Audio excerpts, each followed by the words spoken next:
Сәлем асылдарым, бүгін біз үй жағдайында компот жасаймыз. Бізге каркадия қажет. Каркадиялар міне осындай болады. Сатып алыңыздар. Және де оны банкамызға саламыз. Міне дәл мен секілді. Бұл көп қылудың қажет жоқ. Міне осылай саламыз. Ол жеме қызарады. Қызарады дегенде қайнаған су салған соң ол қызарады. Мен жүзімдер қостым, өздеріңіз қалағаныңша. Жүзімдер кептіріп шығарады, кептірген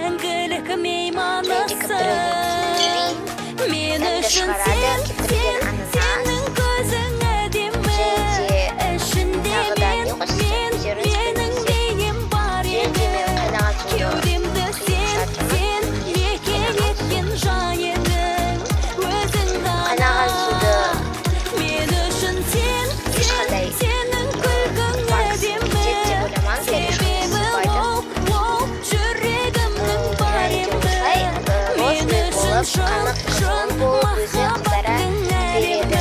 Және де түрлі ұсай қызарады емес. Мінекей көріп алыңыздар. Түрлі заттар қосыңыздар, яғни үйдегі бар заттарды мен қаттағымызды бұл қатып қалған қанттар болады ғой. Ондай да болады, қанттар да болады. Не осындай қанттар. Жай өздері ерейді, сөктеп отырасыздар. Мен өздері қосып жатыр.